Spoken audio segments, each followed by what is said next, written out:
welcome back to Anime on the Sea to Sky, episode 5. Not much else going on around here, even though Halloween was just last night. It was definitely going to be one of the more lower end and uneventful ones that we've had in the past couple of decades. And now that we're hitting November, unfortunately, we're going to be getting one less hour of daylight leading into the later parts of the year. So, with daylight savings time taking another hour away from us and another hour of light that's not going to be coming back until the new year. In terms of news and anime related, there wasn't necessarily much going out through the week of October 26th. I would say one of the bigger ones to come through is that after Netflix announcing several partnerships with various anime studios last week, this week they were able to host a press conference online showing their recent acquisitions and new projects that are going to be having a lineup arriving in 2021. So, including that is a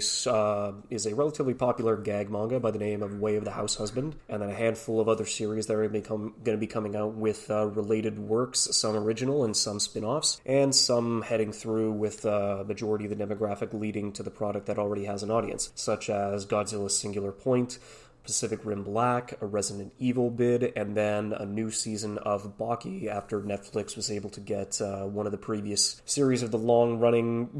macho muscle that wins the day every single time somehow. So all of those are going to be getting adaptations, along with a handful of others all coming in 2021. In terms of other related news, I mean, the Demon Slayer film continues to break records, as it was the fastest Japanese film to break the 100 million USD box office barrier at only 10 days. And sitting now at 2 weeks into its runtime, it has now hit 110 million, and it's only going to continue to rise after that, being essentially one of the only films that anybody is able to go out and see in theaters. I'm going to debate jumping into that once it finally gets a North American distribution and maybe decide to don a mask and go out and try to go through. Didn't necessarily feel like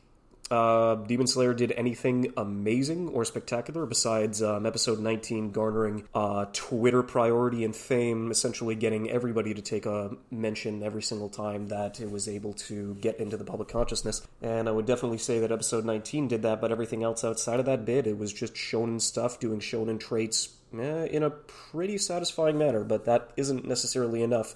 Even though Ufotable is able to transcend the majority of the medium and legitimately get other properties that it decides to work on into the limelight, whether they like it or not. In terms of a project that I'm relating to that actually has me quite excited, the Den-O Coil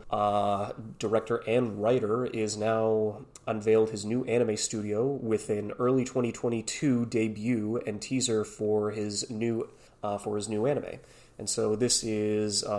Extraterrestrial Boys and Girls, housed by Studio Production Plus H, which was established specifically to make this show after production issues started running awry in the early bids of this creation, trying to get a different studio to work on it. And so full-fledged production has begun with funding by Avex Pictures and ASMIK Ace. And so the character designer related to shows such as Eureka 7 has already released a key visual, and I'm honestly curious to see how that goes, considering that it's going to be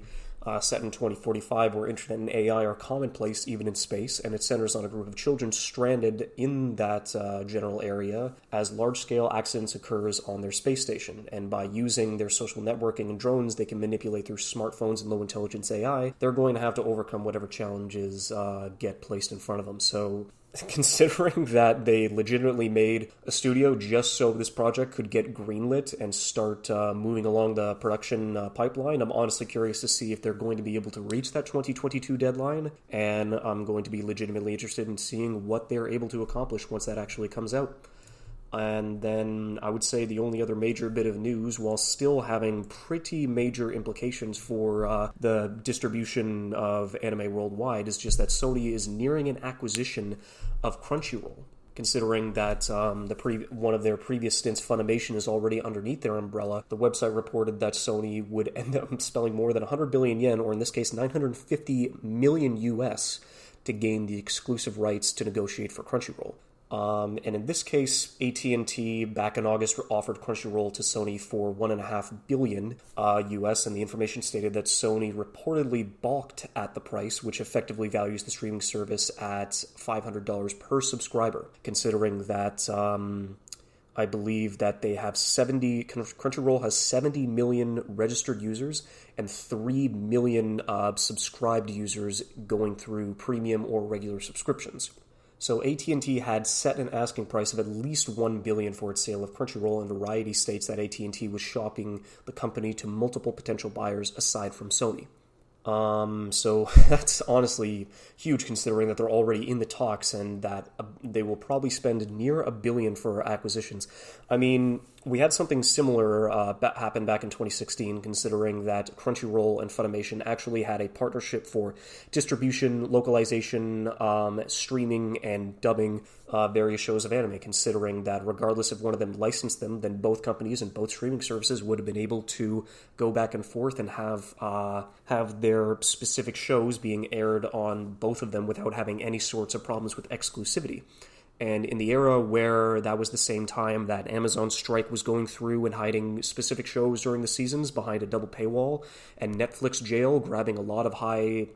quality titles in between 2016 and 2018, but then holding them behind their own service until they would actually have more than enough global distribution and dubs for them to release it, it would hide behind Netflix jail for more than 6 months before it actually appeared on the platform. So in that time, in between 2016 and 2018, it was honestly fantastic, considering that if you had one subscription, you would essentially have both streaming platforms and libraries at your disposal, which was a very interesting but satisfying time to be a consumer. But now that these talks are going through and Sony could possibly bring both Crunchyroll and Funimation under their umbrella, they would essentially have a monopoly on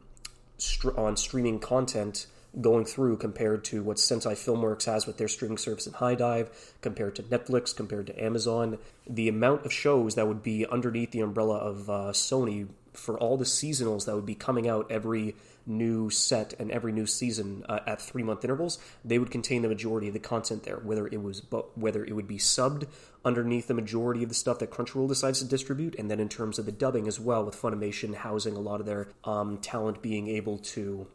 localize and produce several different dubs at a time. So I'm honestly curious to see how this is going to play out over the next couple of weeks, and kind of seeing if Crunchyroll does decide to take the offer. I believe Warner is the one that houses their rights exclusively right now, but to see if Sony would actually be able to bring them under is going to be really interesting to kind of see how that plays out. So at least in terms of what I was thinking about talking about this week was the different generational viewing habits and how the anime medium was perceived and distributed and localized between the 90s, between the 2000s, and the 2010s. Considering that there isn't so much a generational as in familial, as in parents getting their own kids and their kids getting their own kids at anime, like over the past 40 years. I would definitely decide to put it generational in terms of the viewing habits and how anime was consumed and what different methods were actually would enable you to bring that to fruition, to actually allow you to go and view this different medium. And so the differences between the transitions of the 90s to the 2000s to the 2010s is just so different and vast in comparison. It was honestly interesting to kind of go and see what I could bring out of this topic. So at least back in the 80s, anime was more tuned towards America. At least in the 80s of America had Nickelodeon running programs and broadcasting different shows. Streamlining Pictures were handling dubs for both television and film, and Harmony Gold did a lot of work as well in terms of dubbing, localization, and distribution. The majority of this was happening inside of the States, and that was more sort of the demographic that they were trying to facilitate and try and grab that market and try and figure out how they would be able to make that work inside an international and North American presence, considering that back in the 80s and 90s, none of it was catered towards an international audience. Anime was being made for the majority It was made for selling toys, it was made for distributing merchandise and different products, and it was all for a localized audience. This was not supposed to be an international phenomenon, and it wasn't supposed to be widely accepted internationally and distributed, considering that they would mostly just focus on the demographic that they had inside their own country. And they didn't really have to worry, or they didn't really have to focus on any other audience except their own. But once we get to the 90s and the boom of home media, there was a much higher demand for VHS, physical media, and merchandise that made its way over to North America, and specifically in Canada. Now, there wasn't really that much in terms of conflict or distribution hang-ups between Canada and the States, even though the States definitely had priority in terms of their population, and Canada was more of an afterthought and trying to figure out how they would localize and distribute and kind of connect the two bars between Canada and the States. If there were two major shows that would kind of, show that kind of difference, it would definitely, so I would probably say Sailor Moon would be the first one to jump to mind. So I definitely was one of the ones that missed all the hype, considering that I was born in the same year that Sailor Moon first aired in North America. And so a lot of the information and essentially perspective that I get has come from various fans currently in their 30s and 40s that were in the middle of that era who watched Sailor Moon as it was broadcasted and as it was going through. And that's honestly one of the best points that I have, going back not only through YouTube and video analysis and kind of watching the history of how anime was able to unfold in the West, but also through different podcasts like, say, Anime World Orders and in Canada, the R Anime podcast as recently, but considering that podcast in particular, the R Anime, is more of my demographic and they're closer to my age, but listening to various people who grew up in that time, who watched this syndicated television where anime was first making its splashes inside of the West, it's legitimately interesting, but also important to kind of bring those kinds of perspectives inside and compare it to your own. And it's incredibly important to kind of like see in comparison, especially nowadays in what I'm going to focus on later, especially when it comes to distribution and streaming versus distribution over broadcasts and VHS and physical media. So in terms of Sailor Moon back in 95, it was licensed by Dick Productions, and they let Optimum Productions handle the dubbing process, and they were based out of Mississauga in Ontario. So for Sailor Moon, it premiered in August of 95, and for Canada, and then later in that same year, it first released in September in the States, but it was canceled after 2 seasons in November of that same year due to low ratings. Now, that cancellation in particular, even though the ratings were relatively low, it still had a very, not a small, but a vocal and very passionate group of fans that were still able to watch this and fall in love with it regardless of how long it was still able to run. It was able to garner that much passion and that much momentum over the 2 to 3 months that it was only airing, and the cancellation set in motion one of the first examples of a successful fan activism, as more than 12,000 people signed a fan petition to help get the series back on air. And as much as they tried to not necessarily ignore it, but there wasn't necessarily much that they can do, even though, considering that Canada was able to put Sailor Moon on prime time slots, especially in between 3 o'clock and 4 o'clock when the majority of the kids were coming back from school. And so that was the majority of the reason why I was able to find more success inside of Canada than the States, as the States decided to put in much more dead time slots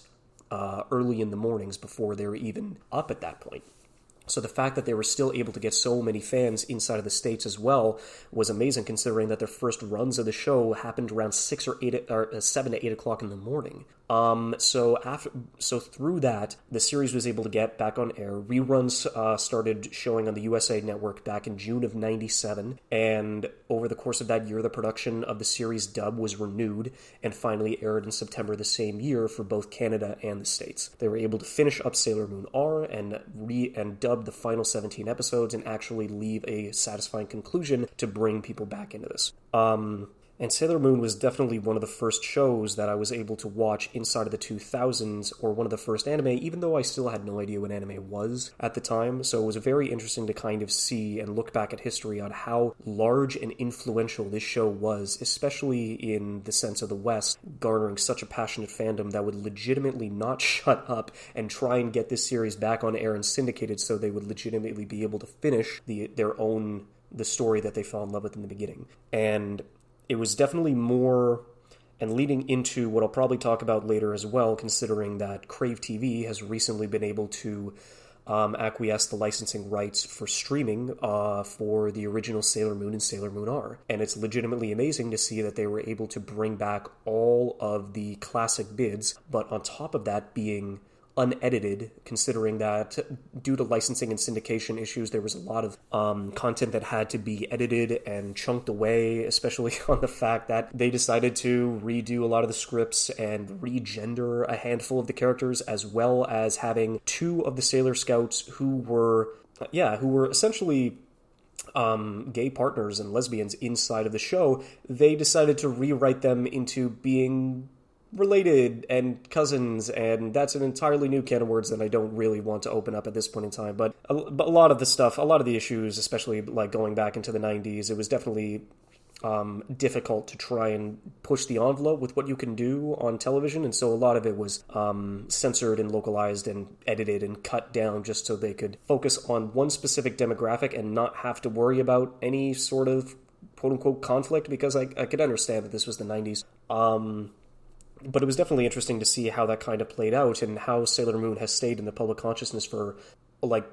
over 2 decades at this point. And I would say the next and equally as not revolutionary, but popular series to come out in 96 would have been Dragon Ball Z. And so Funimation worked with Saban and Pioneer Entertainment to release a syndicated dub for North America, and in this case the dub was handled by Ocean Studios, that is based in Vancouver, BC. And so it was interesting to kind of see how they were able to go back and forth and try and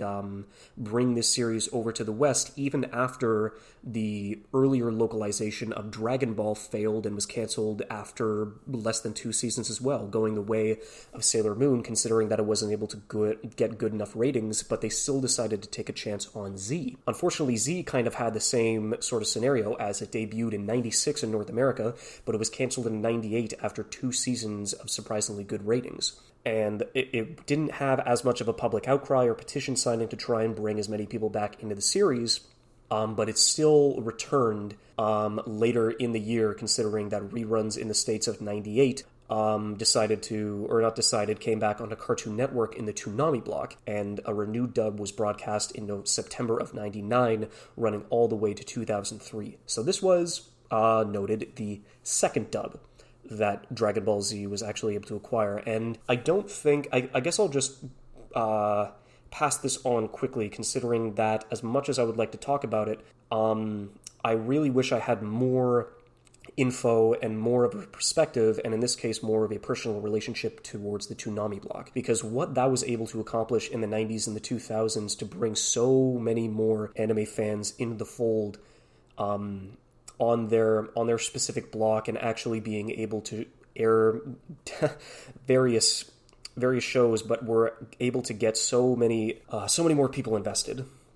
And that was kind of one of the bids that I was also able to miss, considering that being up in Canada, there weren't as many things that I was able to jump into, or not as many opportunities as well, but Toonami was able to give that opportunity to so many other fans of that entire generation. And as much as I would like to talk about it more, there's not really much I can add to the conversation, because it was one of the bids that not only I missed, but I wasn't able to take part of.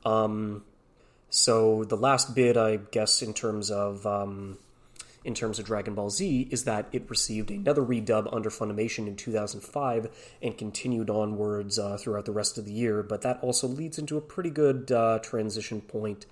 leading into the 2000s, or at least to beginning the transition from the late 90s into the early 2000s. And this is the part where I can actually start throwing in some of my own personal perspective, considering that my parents were able to get me VHS tapes of Pokemon and Digimon, and through the syndications on both Teletoon and YTV, I was able to get shows like Inuyasha, like Sailor Moon, Cardcaptor Sakura, Mobile Suit Gundam, all of the big three, including Naruto, Bleach, and One Piece. Dragon Ball Z was also able to get through on the majority of it, and then leading into different... The one cartoon block that was shared between Canada and the States, at least, was the Saturday morning lineup of the Kids WB network. And every Saturday morning, without fail, you would find me just sitting in front of that television for 4 hours, nearly just trying to consume and enjoy as much of this new animation that I was able to find, because it was just a little different. It was different than Batman. It was different than Teenage Mutant Ninja Turtles. It was just it was its own bid. And at the time, because me being a stupid kid and all the localizations of Pokemon and Digimon and all of these other shows, I just thought were American made, and they were able to go through and just capitalize on the amount of merchandise that they were able to bring through into the market. And I could definitely attest to that, considering I forced my parents to waste hundreds upon hundreds of dollars for plastic toys and paper cards and video games as well, like going through Pokemon and Mega Man and everything else on the Game Boy Advance. It was insane how much merchandise they were able to go through. At some point in time, I'll pay my parents back for that, but oh my goodness, the amount of crap I forced them to buy for me was absolutely insane. And I mean, leading into the Kids WB block, you would still have stuff like Ultimate Muscle, Kirby, Metabots, Yu-Gi-Oh!, Cardcaptor Sakura, Pokemon, Shaman King, Bakugan Battle Brawlers, Beat-em-on, Beyblade. Dude, Beyblade. How many fucking tops I forced my parents to buy me. And at least I was able to see. It was kind of interesting, considering that you would have several kids in my elementary school literally just bring their Beyblades, and we would hang out under this concrete underpass, and the concrete was smooth, so even if you didn't have a plastic arena that you could that the majority of the time that you would throw these Beyblades into and spin them in just to try and figure out a way to battle your friends. Same thing with Yu-Gi-Oh cards, same thing with Pokemon cards and trading Pokemon, and it was just such a commodity and such a generational hallmark of that part of my childhood. It was ridiculous. The amount of people that had Game Boys just so they could play Pokemon, the amount of different people that had decks upon decks of Pokemon trading cards, of Yu-Gi-Oh! Trading cards. It was absolutely insane, the cultural impact that they were able to bring to the table into the late 90s and the early 2000s. Man, I could just go on for hours, but at this point in time, I would definitely say this is where my gap in the quote-unquote anime fandom began, because even though I would say that I watched all of these shows, I could have technically become an anime fan early on in that time, but it just never really clicked that this was entirely different. This was made somewhere entirely beyond my understanding. This was not made in North America. This was made somewhere else and localized, and I just didn't really take the time, even though I had a computer and the internet was at my hands. I didn't really decide to look and delve deeply into the subject, and it was definitely interesting just kind of seeing the different generational bids in the transition between the 90s and the 2000s, where in the 90s the majority of it was happening on physical media like VHS and DVDs, as well as merchandise relating to all the previous toys and shows that I mentioned previously. This gap where the internet basically changed everything with distribution in anime, this is where things start to go awry, but also catapulting anime and its distribution into ways that nobody had ever seen before. But this is still where my gap was, probably between 2006 and 2011, in the advent of torrenting through the majority of the time, of distributing and acquiring content and reading charts to know what was coming out when and what anime was actually going to be released and distributed. It was something that I missed. I would probably say there would be I would say another good topic to lead into it was essentially Flash animation, and that was what occupied my time in the majority of the internet in that gap. But I missed the major turns of the internet with the torrenting of music and media in general, as well as the fan-subbing era that came along with it and was essentially able to distribute dozens upon dozens of anime series and old classics that were lost to time through the VHS and physical media era of the 80s and the 90s, especially when it came to films, in OVAs and ONAs. all of these different forms of media that were never being able to acquire previously was now at your fingertips, and all you needed was a stable internet connection and a decent enough hard drive to store all of your data. So now, not knowing when and where these shows would be able to be picked up and distributed, now in the 2000s you could essentially use the internet and figure out which shows would be coming out when they would be able to grab, Japanese DVDs and Blu-rays and rips, and being able to not only fan sub over your own content and being able to localize it all in your own country, in your own language, with more ease than most. And this was the easiest it had ever been. So if the 90s were the generation of physical media and distribution, which transitioned into broadcasting and torrents in the 2000s, through the advent of the internet, the generation that I jumped into and what defined me as an anime fan when I began getting into it would have been the generation of the 2010s as an anime equivalent of the generation of streaming. So by 2011, there were just so many sites available that had back catalogs that were larger than any library of content I had ever seen at the time. It was an entire...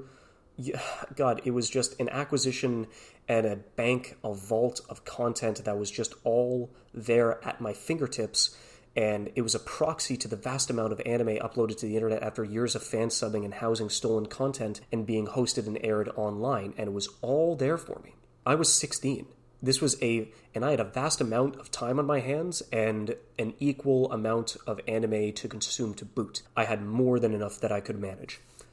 The majority of that came through, I'm pretty sure I'm reading over previous episodes and content that I had over previous episodes, but at least if I was going to be talking about anything else, I was being able to stream and torrent everything through 2011 till the end of 2013, when I ended up finally picking up a Crunchyroll account. And through Crunchyroll, the majority of the content that I now consumed was of legal tender. In terms of Crunchyroll, it came in 2013 for me, although it was also, in its infancy, another illegal site for housing and distributing anime from 2006 to 2008. But it removed all of its illegal content and all of its backlogs when it acquired the streaming rights of Naruto Shippuden in 2009, and in this case went legit. I didn't get an account until that time, but before, all the anime I had consumed was through illegal streams and torrents. In comparison to previous generations at that time, the advent and generation of streaming through Crunchyroll, through Netflix, Funimation, Amazon, HIDIVE, Sentai, this has made every new release effortless into getting an international distribution and audience. We now get shows less than 24 hours after they have aired in Japan. Even in some cases, like in the advent of Space Dandy, the English dub was broadcasted before the Japanese release. So in comparison to having to wait a handful of months for a show to get picked up and fan-subbed by a group that you were hoping that they would actually be able to distribute it well enough and get it inside of your country, or the 90s where you wouldn't even know how many shows would be coming out in a specific year, when they would be able to get distributed, when they would actually be able to at least garner a global audience, because you have no idea if they would even localize in your own country. And the US definitely had a little bit more of a precedent because, of course, they had a much larger demographic, a much larger population that you would actually be able to go through and be able to sell towards. But Canada was more of an afterthought, and the majority of the time that we were brought into the limelight would have been through the localization of dubs that were being brought on through our bid. I mean, nowadays they're not necessarily through Ocean Studios, but there's still more than enough voice acting talent that is popping up out of Toronto, outside of Vancouver, outside of Mississauga. So there's more than enough sitting inside of Canada to at least scratch that itch, or at least bring them up to the fact that, hey, we're still a demographic that you don't necessarily need to cater towards, but we still exist, and we are more than enough, and we are just as passionate of fans as anybody else. So it's definitely kind of been interesting to see how Canada has been evolving through the majority of our fandom and over the past couple of decades. I would definitely like to thank the cons that have been made over the past decade or so, which would definitely go through Anime North inside of Toronto, and then Anime Evolution being resolved to Anime Revolution later. So the fact that cons are still being championed, even though in these troubling times we're not going to be able to probably see conventions for at least another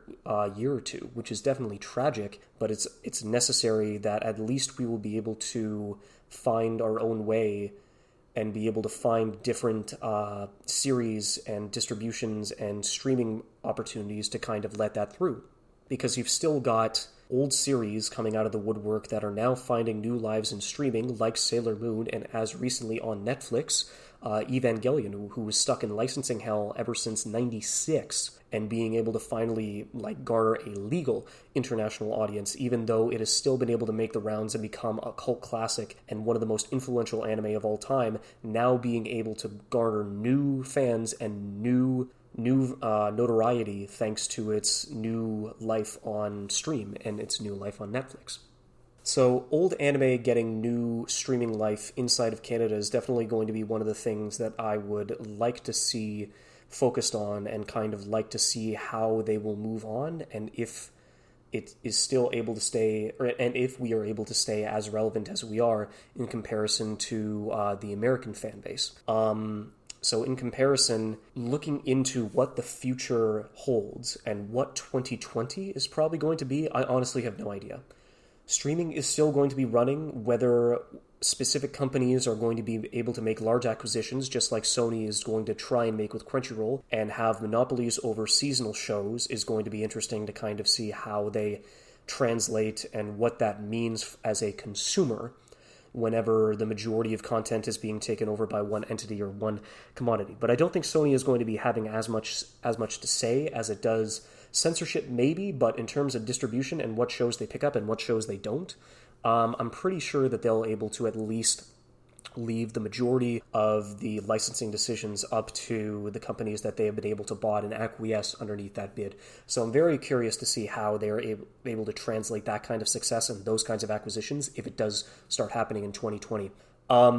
For the rest of the decade, I mean, even though we now have streaming as the go-to, as the main medium of consumption for this generation, I'm going to be curious to see how they bring other titles, other old classics that have been lost to time, into the limelight as they have been doing previously with a lot of the shows that they brought up over the past year. As well, as I mentioned before, Netflix making specific partnerships to various other companies. I think the biggest change in terms of a generational impact that 2020 is going to have is going to be more of a merging between the East and the West, between Japan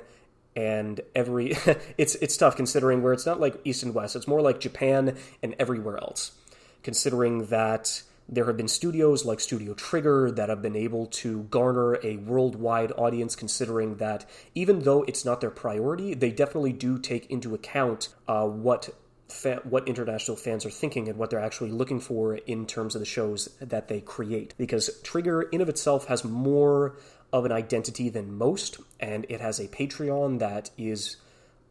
given funds through various fans that are trying to give back to the medium, other than buying merch, other than buying DVDs, other than buying a subscription, just so Netflix and Crunchyroll can just sit on the production committees and not necessarily change much else about the industry that they do. So those major companies being able to sit on the production table,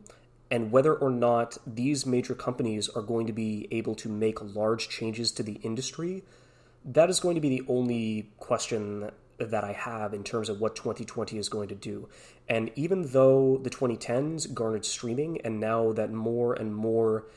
fans have been able to peer through the window and step into what the fandom actually is, because now that there are more opportunities and there is ease of access through streaming and not having to essentially hunt down and search for physical media and pay top dollar and hundreds upon hundreds of bids depending on the size of the series back catalog and how many episodes they have, the fact that you can go through and watch all of it through one basic monthly subscription is absolutely nuts. And what 2020 is probably going to bring to the table, even though I continuously repeat that, is definitely going to be a globalization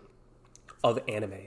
now that Amazon, now that Netflix, now that Sony has essentially stepped into the ring with more than enough money and clout to essentially walk and toe the line and show Japan and the majority of the studios and the production companies that, hey, this is the demographic that you can now cater towards. This is now a different avenue that you can go forward and create different shows on, because if it doesn't have to cater to just the anime fandom and weebs inside of Japan, and that only localized audience in particular, as long as they're able to find different avenues to create content and show people that you don't have to just cater to one specific fandom, now that almost everybody has an idea of what anime is, and now that it is being globalized in a sense that more and more streaming services are bringing it into the limelight, more and more streaming services are actually bringing it forward and showing the numbers and the specific catering size and demographic and audience that they know that they have, it is going to be very interesting to kind of see how they move forward and how that kind of global audience changes, alters, and shapes the way that anime is going to be created moving forward.